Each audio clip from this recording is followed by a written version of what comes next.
The Undertaker speaks out on his WrestleMania 40 moment, talking about how it gave him some closure for his career, as well as there's rumors that NXT is making the push to be a third main roster brand. And finally, Sheamus is back tonight on Monday Night Raw, and we're going to break everything down that we just talked about coming up on this episode of Wrestle Digest. But before we get into it, we got to say that 89% of you guys tuning into these videos aren't subscribed to the channel, so if you're looking for a home, second home, third home for wrestling content here on YouTube, we'd really appreciate it if you went down, hit that subscribe button. And while we got you, we got to say big shout out to you guys for getting us to 1,000 subscribers. Really means the world to us. We only started this channel about 2 weeks ago, and the fact that we're growing rapidly like this means the world to us and everybody here at the channel. So we gotta give a huge shout out to you guys here at the beginning of the video. But with that said, let's go right into the first topic of the video today, which is The Undertaker's career over? And yes, on a recent podcast, The Undertaker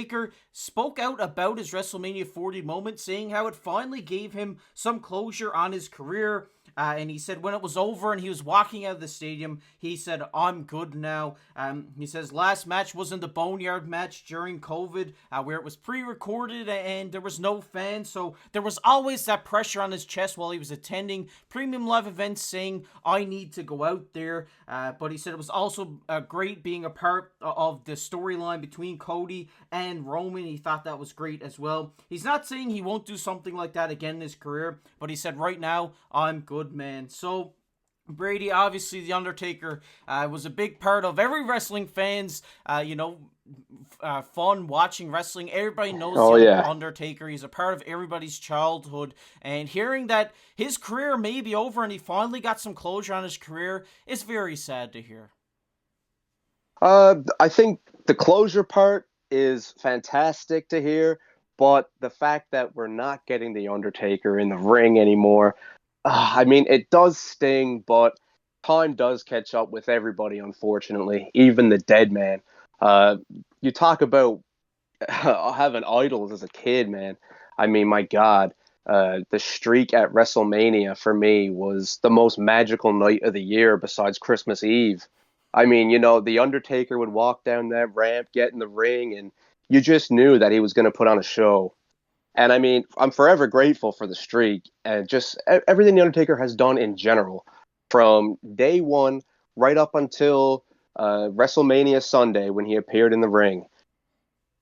Yeah, definitely. I would agree with you. And like you said, it's great to hear he finally got some closure on his career and that, it's not always looming on his shoulders whenever he's at a premium live event that he feels like he needs to go out there. I think it's great that he finally got this closure in front of the 70,000 plus in Philadelphia at WrestleMania. I think that is great. But like you said, it is sad to hear that Undertaker may not wrestle again. He said he is up to doing something like this again, appearing maybe, as a special guest, I guess you could say, in a match. So, it might not be over for The Undertaker, but I think the days of maybe getting him in a one-on-one match may be over, which is very sad to hear, because like you said, The Undertaker is a big part of everybody who watches wrestling's childhood. I mean, he's been around for ages, and he's been putting on a show for ages. One of the greatest wrestlers of all time, and it's really sad to see that maybe we won't see him back in the ring. Like you say, he's been here for generations. He's my father's favorite of all time. He's on my Mount Rushmore, of course. And but like you say, it's really nice that he's having his closure. If you guys watched the Last Ride documentary that he did a little while back, it just documented throughout the last few years of WrestleMania and how he always wanted to get back in the ring for one more match. And I mean, ultimately, he would have a great match, and then he would want one more match, and that one more match would end up, being a Brothers of Destruction versus DX at Saudi Arabia Crown Jewel.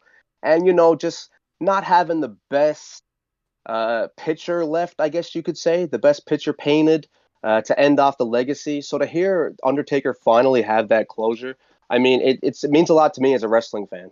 Yeah, I definitely have to agree with you. I mean, like I said, The Undertaker is a big part of wrestling. He's a big reason why wrestling is so popular. The dead man, he's just a great wrestler and just a great character in general within the WWE. Great personality, and I really hope this isn't the end of the Undertaker. I hope we get to see him back, but him being a part of that storyline and the conclusion of Cody finishing the story is obviously something that meant something really special to him. He said it was really great being involved. So maybe if another big storyline does come up, we may see a surprise appearance from the Undertaker, but I wouldn't hold your breath on it because, like you said, the age catches up with you, and I'm just really grateful for the time we had with the Undertaker and what he's given us. So many great Hell in a Cell matches, so many great casket matches, buried alive Absolutely. matches, everything. He's been a part Everything. of everything in the WWE, and I think it's just great that he finally has that closure on his career and that he doesn't have that pressure on his chest anymore saying, I need to get back out there. I think that's great. And I mean, like I said, we love The Undertaker here. And if this is the last time we see him in WWE ring, that's fine with me. But we're going to get into the second topic of the video today, which is big changes coming for NXT. And yes, as we see here, sources close to NXT's creative process told Fightful that there is a push to make it more of a third main roster brand, similar to how things were before the COVID-19 pandemic when NXT was also included in the brand warfare storyline at Survivor Series 2019.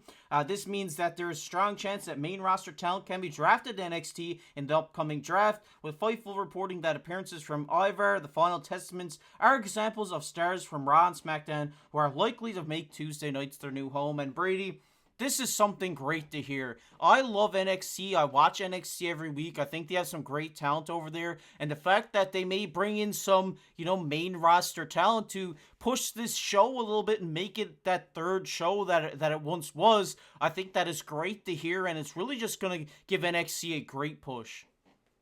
The first thing I have to say about this, it's got me pumped even more for the draft because, as you guys know, back in the day when they used to do the drafts, it was SmackDown, Raw, and ECW. And I mean, just the fact and like the thought of an ECW original being drafted up to, say, Monday Night Raw to chase John Cena or Triple H around. I mean, it was just mystical in a way. So the fact that we have the chance to get some of these, maybe not as heard of talent and like all these guys to get up to the main roster, I mean, it's great for the draft.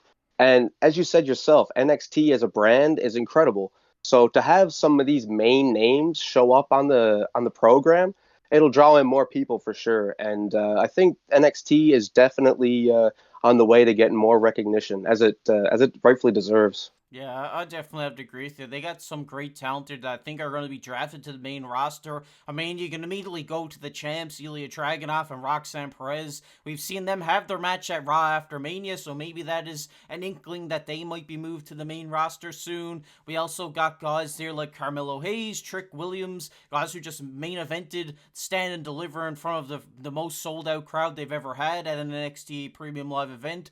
They also have, other, up and comers like Joe Gacy. They have, the D'Angelo family, Chase U, a bunch of these talents. And I think maybe some guys from the main roster that could maybe go to NXT. The one that kind of stands out to my mind, you might have seen him in the thumbnail, was Bronson Reed. I think they have been trying to push Bronson Reed for quite some time on Raw. And the fact that, he was at NXT, I think it was 2021. I think he was North American champion for only like 40 plus days or something. He never had a strong run in NXT. I think maybe if Bronson Reed gets drafted to NXT and he has a strong run there, it could really give him the push he needs to be that, Raw SmackDown talent. Absolutely. NXT title for Big Bronson Reed after winning the Andre the Giant Battle Royal would be a phenomenal run, I believe. I mean, obviously there's the chance that Bronson Reed could slip into the IC title picture on the main roster, or maybe even, take up on Logan Paul. But personally, I feel that Bronson Reed is more than capable of holding that major title, and I think that NXT is the perfect place for him to start off with that. Yeah, definitely. Is there anybody else on your mind that you're thinking that, from the main roster that could go to NXT? Not to put you on the spot. No. I thought about it, and not to be basic because it said it in the report, but the final testament makes a lot of sense to me to revert back to NXT and just to build themselves up to more of a malicious faction, because we have the Judgment Day already, and we just had the Bloodline, and the final testament. It's just in between. It's kind of just floating right now. They're fresh off the loss at Mania. It was a good match, no doubt, but I think a fresh start down on NXT could be great for these guys. Yeah, I definitely would agree. I think moving that faction down there and just making them dominate, tear up down there before they move to the main, Raw, SmackDown again, I think it could be great and do wonders for them. I'm just really excited for, NXT to become this third main, roster brand because like we've talked about in this video, I mean, they have such great talent down there that, a lot of people don't recognize until they come to the main roster. So moving some of these guys back may draw more fans to NXT, and I'm really excited for that because they have such a great show down there, and I just really hope that they get the push that they do deserve. But we're going to get into the final topic here, and that is Sheamus is back, and there's nobody more excited about this than me. I mean, we see WWE put up on Twitter, he's back, fella, with a little, vignette of Sheamus, and I mean, Brady, me and you have been watching wrestling for a long time together, and you know how big of a fan of Sheamus I am, the Celtic Warrior. I'm just so glad that he's going to be back on Raw tonight. It is definitely great to see Sheamus back on the roster. He's been missed by me. He's been missed by you, I know for sure. I've been a big fan of Sheamus. Oh my God, for many years. He really sold me though when we came to the bar. That tag team was phenomenal, Sheamus and Cesaro. But another opinion here, I'll throw at you. I think Sheamus could be heading to the NXT roster. Imagine seeing the Celtic Warrior down making a run for the NXT Championship. Yeah, that could be a big name that moves over there. I mean, they're probably looking for a big name to go there just to kind of bring more attention to it and draw more eyes to it. I mean, I'll be watching NXT every week if Sheamus is down there. I can guarantee you that.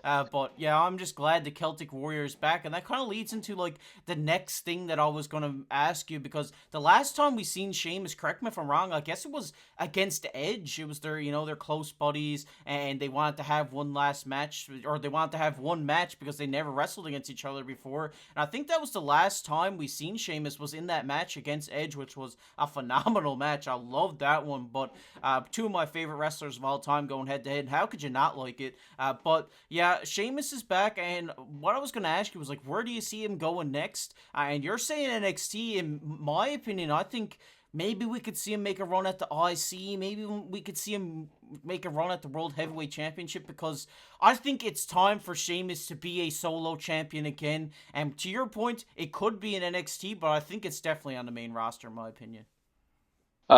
Definitely. I mean, Sheamus is very deserving of a main roster title, whether it be, a world title or an IC or a US. I mean, we've seen the IC Championship, get the prestige back into it from a Ring General. So I think it could be cool. And like you mentioned earlier as well, the world title picture is always an option. And Clash of the Castle, I mean, Sheamus is from Ireland, but Scotland is around the neck of the woods. So who knows? We could Yeah. see there's a lot of different options for Sheamus here, and I can't wait to see what they're gonna do with him. Yeah, me too. I'm really excited. The one thing that I'm excited for is Michael Cole saying, "It's fight night!" I can't wait to hear that tonight. It's been too long. That always juices me up. But we want to hear your guys' thoughts on everything we talked about today. What do you think's next for Sheamus? Who do you think's going to go to NXT? Who do you think's going to come from NXT to the main roster? Let us know down below. And what do you think about The Undertaker potentially being done? Because, it's a sad day for us, but it's kind of mixed emotions. We're sad that he's gone, but we're happy that he got the closure. So let us know what your thoughts on that are down below in the comment section. We're going to get in everybody's favorite topic here, which is comment of the day. And the comment of the day today goes to Kez. He says, I feel that CM Punk should win the World Heavyweight Championship because it helps Drew McIntyre's character, as CM Punk would flaunt it in front of him, in front of DM Punk is actually what he says, which I thought was funny. But I really appreciate that comment. Kez, love seeing, commenting on the video and stuff like that, and really brought a good story to what we were talking about yesterday about who could win the World Heavyweight Championship, and CM Punk is not out of that picture.